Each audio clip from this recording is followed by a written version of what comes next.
चलिए एक कहानी से शुरू करते हैं, मतलब दो लोगों की कहानी से। हाँ, और दोनों बिल्कुल अलग अलग दुनिया से। बिल्कुल। एक तरफ है रोनाल्ड रीड, वो एक साधारण से चौकीदार थे, गैस स्टेशन पे काम करते थे। और दूसरी तरफ रिचर्ड फुस्कॉन, ये हार्वर्ड से पढ़े हुए मेरिल लिंच में एक टॉप एग्जीक्यूटिव, मतलब एक बहुत बड़े इन्वेस्टमेंट बैंकर, एकदम टॉप के। अब अगर कोई पूछे कि इन दोनों में से ज्यादा अमीर कौन होगा, तो जवाब तो साफ है ना? हर कोई यही कहेगा कि रिचर्ड फुस्कॉन ही होंगे। लेकिन कहानी में एक बहुत बड़ा ट्विस्ट है। जब रोनाल्ड रीड की 92 साल की उम्र में मृत्यु हुई, तो पता चला कि वो अपने पीछे $8 मिलियन यानी लगभग 65 करोड़ रुपए छोड़ गए थे। और रिचर्ड फुस्कॉन, हार्वर्ड की डिग्री और वो शानदार करियर, उसके बावजूद 2008 के वित्तीय संकट में वो दिवालिया हो गए। और यही सवाल आज हमारी पूरी बातचीत की नींव है। ये हुआ कैसे? बिल्कुल। एक गैस स्टेशन अटेंडेंट कैसे करोड़पति बन गया और एक टॉप बैंकर कैसे सब कुछ गंवा बैठा? इसका जवाब वो गणित में नहीं है, वो मनोविज्ञान में छिपा है। आज हम मॉर्गन हाउसल की मशहूर किताब द साइकोलॉजी ऑफ मनी के कुछ सबसे जरूरी विचारों पर बात करेंगे। और किताब का मूल मंत्र ही यही है कि पैसे का खेल दिमाग से ज्यादा व्यवहार से खेला जाता है। व्यवहार से, ये बात सुनने में बहुत गहरी लगती है। और किताब का पहला ही आइडिया इसी से जुड़ा है, कोई भी पागल नहीं है। हाँ। जब मैं ये पढ़ रहा था तो मुझे लगा कि ये तो बड़ी अजीब बात है। हम तो रोज लोगों को पैसे से जुड़ी पागलों जैसी हरकतें करते देखते हैं। जैसे कि कोई अपनी पूरी तनख्वाह लॉटरी पर उड़ा रहा है, तो कोई क्रेडिट कार्ड पर मतलब हद से ज्यादा खर्च कर रहा है, और हम तुरंत उन्हें जज कर लेते हैं कि ये कितने बेवकूफ हैं। बिल्कुल। और लेखक यही हमें रोकते हैं। वो कहते हैं कि किसी का भी वित्तीय फैसला हमें बाहर से पागलपन लग सकता है, लेकिन उस इंसान के लिए उसके अपने अनुभवों के आधार पर वो फैसला पूरी तरह से तर्कसंगत हो सकता है। अच्छा।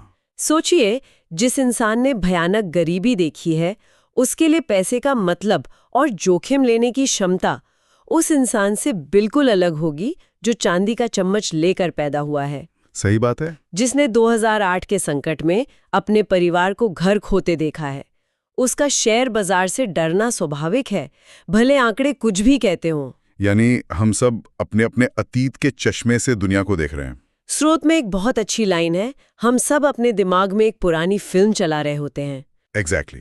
और इसी वजह से फाइनेंस में कोई एक नियम सब पर लागू नहीं हो सकता।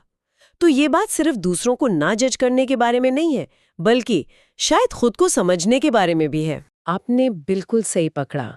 ये आत्म जागरूकता का पहला कदम है। ये पूछना कि मैं निवेश करने से क्यों डरता हूँ, या मुझे हमेशा महंगे ब्रांड्स ही क्यों खरीदने होते हैं। इन सवालों के जवाब अक्सर हमारे बचपन में, हमारे परिवार की आर्थिक स्थिति में छिपे होते हैं, और जब तक हम अपनी उस पुरानी फिल्म को नहीं समझेंगे, हम अपने वित्तीय व्यवहार को बदल नहीं सकते। ये तो एक बहुत ही मजबूत शुरुआत है। तो अगर हर किसी की कहानी अलग है, तो क्या कोई ऐसा नियम है जो ज्यादातर लोगों पर लागू होता हो?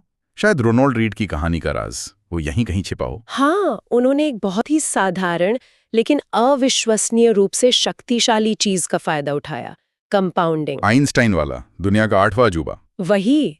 हम सब वॉरेन बफेट के बारे में सुनते हैं कि वो कितने जीनियस निवेशक हैं, लेकिन लेखक कहते हैं कि उनका असली जीनियस स्टॉक चुनने में उतना नहीं है जितना समय में है। समय में? बफेट ने 10 साल की उम्र से निवेश करना शुरू किया था। उनकी $84.5 बिलियन की नेटवर्थ में से $81.5 बिलियन उनके 65वें जन्मदिन के बाद आए। अरे वाह, मतलब उनका असली सीक्रेट उनका कौशल नहीं बल्कि उनका धैर्य था। बिल्कुल। स्रोत में एक बहुत ही चौंकाने वाली बात लिखी है। अगर बफेट ने 30 साल की उम्र में शुरू किया होता और 60 में रिटायर हो जाते, तो शायद आज कोई उनका नाम भी नहीं जानता। कहानी का हीरो वो नहीं बल्कि उनका दशकों तक टिके रहना है। ये तो वैसा ही हुआ जैसे कहा गया है, पैसा पेड़ पर उगता है, लेकिन उसे उगाने के लिए सब्र का बीज चाहिए। और यही मनोविज्ञान फिर से खेल में आता है। हमारा दिमाग वो रेखीय तरीके से सोचता है, मतलब 10 + 10 + 10। हाँ। हम घातीय बढ़ोतरी यानी एक्सपोनेंशियल ग्रोथ को आसानी से नहीं समझ पाते, जो कि 2, 4, 8, 16, 32 की तरह होती है। और कंपाउंडिंग तो एक्सपोनेंशियल ही है। एग्जैक्टली। और उसका जादू शुरू में बहुत धीमा लगता है, सालों तक कुछ खास नतीजा नहीं दिखता, और यहीं ज्यादातर लोग धैर्य खो देते हैं। वे कुछ बड़ा, कुछ तूफानी करना चाहते हैं और खेल से बाहर हो जाते हैं। जबकि रोनाल्ड रीड ने कुछ तूफानी नहीं किया। कुछ भी नहीं। उन्होंने बस दशकों तक चुपचाप लगातार बचत की और उसे निवेश में बने रहने दिया। तो अगर धैर्य और समय ही सब कुछ है, तो एक सवाल उठता है। मैंने ऐसे कई लोगों के बारे में सुना है जो अमीर तो बने, शायद लॉटरी से या किसी एक सफल सौदे से, पर फिर सब कुछ गवा दिया। होता है ऐसा। उनने और बफेट या रोनाल्ड रीड में क्या फर्क है? सिर्फ धैर्य ही तो काफी नहीं होगा। बेहतरीन सवाल। और यही हम किताब के एक और महत्वपूर्ण विचार पर आते हैं।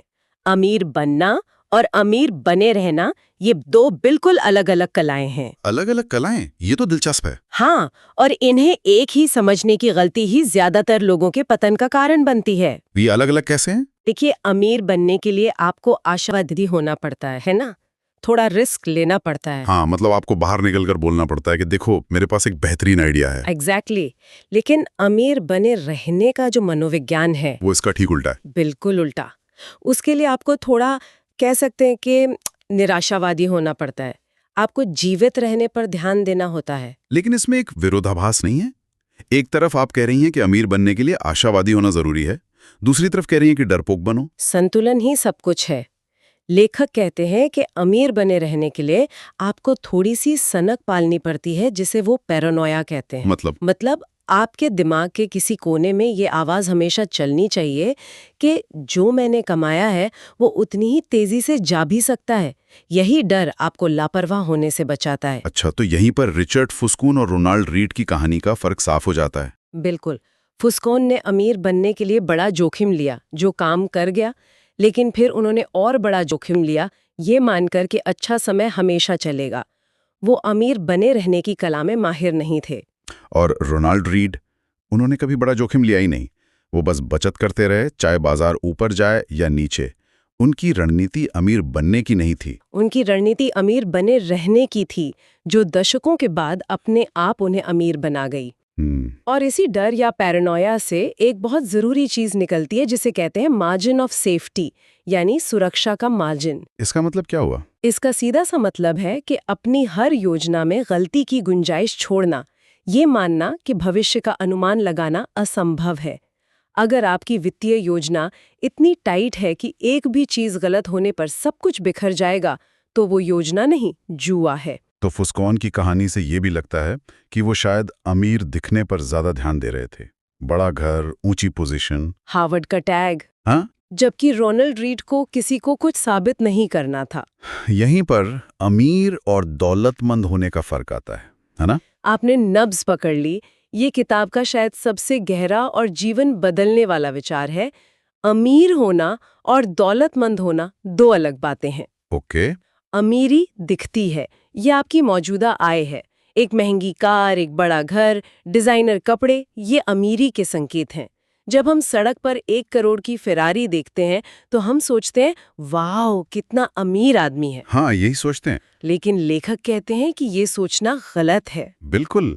लेखक कहते हैं कि उस फेरारी को देखकर हमें सिर्फ एक बात निश्चित रूप से पता चलती है कि उस इंसान के पास अब 1 करोड़ रुपए कम है। हाँ, सही बात है। वो उसकी खर्च की हुई रकम है, उसकी दौलत नहीं। दौलत वो है जो दिखती नहीं।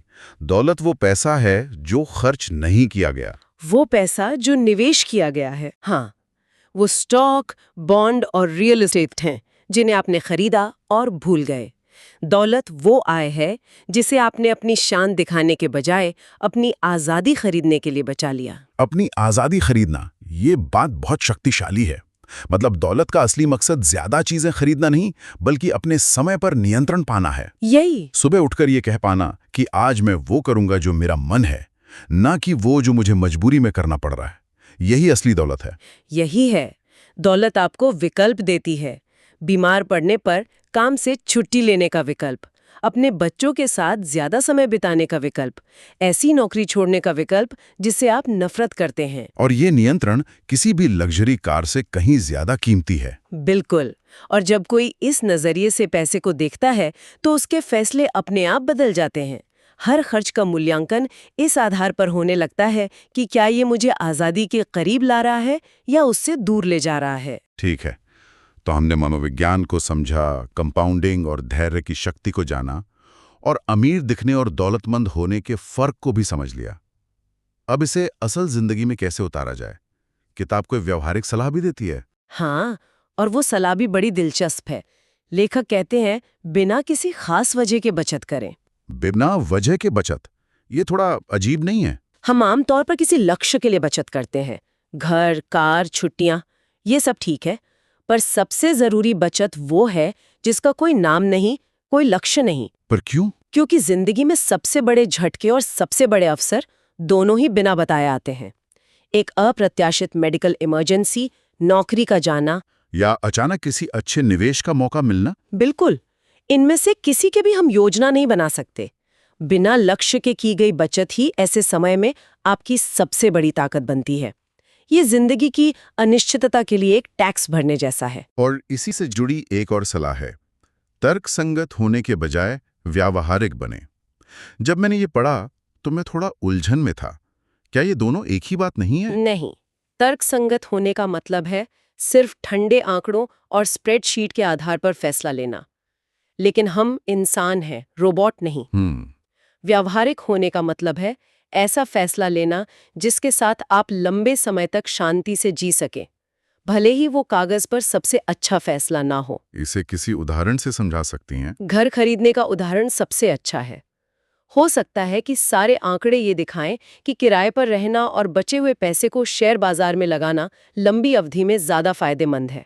ये एक तर्कसंगत फैसला होगा। हाँ, गणित तो यही कहता है। लेकिन अगर अपना घर खरीदने से किसी को सुरक्षा और मन की शांति मिलती है, अपने परिवार के लिए एक स्थिर माहौल मिलता है, तो वो एक ज्यादा व्यवहारिक और बेहतर वित्तीय फैसला है। क्योंकि दिमागी सुकून से बड़ा कोई रिटर्न नहीं होता। बिल्कुल। तो ये बात सीधे पहले बिंदु से जुड़ जाती है। कोई भी पागल नहीं है। जिस इंसान ने बचपन में घर बदलते रहने की अस्थिरता देखी हो, उसके लिए अपना घर होना सिर्फ एक गणितीय फैसला नहीं, बल्कि एक भावनात्मक जरूरत है। बिल्कुल सही। सबसे अच्छी वित्तीय योजना वो नहीं है जो सबसे ज्यादा रिटर्न दे, बल्कि वो है जो आपको रात में चैन की नींद सोने दे। जिस योजना पर आप टिके रह सकें, वही सबसे अच्छी योजना है। रोनाल्ड रीड ने कुछ भी जटिल नहीं किया, लेकिन वो अपनी सरल योजना पर 70 सालों तक टिके रहे। यही उनका सीक्रेट था। तो इस पूरी बातचीत को अगर समेटना हो तो रोनाल्ड रीड की कहानी हमें सिखाती है कि दौलत बनाने के लिए जीनियस होने की जरूरत नहीं है। बिल्कुल नहीं। आपको बस अनुशासित रहने और अपने व्यवहार पर नियंत्रण रखने की जरूरत है। अपने अहंकार को कम रखें, धैर्य को अपना सबसे बड़ा हथियार बनाएं और याद रखें कि पैसे का असली मकसद चीजें जमा करना नहीं, बल्कि अपनी जिंदगी पर नियंत्रण हासिल करना है। और शायद अगली बार जो ना कुछ बड़ा खर्च करने जाएं तो खुद से वो सवाल पूछें जो स्रोत हमें देता है, क्या ये खर्च मुझे सिर्फ अमीर दिखा रहा है या असल में दौलतमंद बना रहा है? ये एक सवाल ही हमारी कई वित्तीय गलतियों को रोक सकता है। आखिरकार पैसे का प्रबंधन इस बारे में कम है कि आप क्या जानते हैं, और इस बारे में ज्यादा है कि आप कैसा व्यवहार करते हैं। और सुनने वालों के लिए एक आखिरी विचार छोड़ जाते हैं। किताब हमें ये पूछने के लिए कहती है कि कोई खरीदारी हमें दौलतमंद बना रही है या सिर्फ अमीर दिखा रही है। लेकिन इस विचार को एक कदम और आगे ले जाते हैं। जब हम कोई वित्तीय फैसला लेते हैं, खासकर जब हम कोई बड़ी चीज खरीदते हैं, तो क्या हम सिर्फ एक वस्तु खरीद रहे होते हैं या हम अपनी भविष्य की आजादी का एक छोटा सा टुकड़ा बेच रहे होते हैं?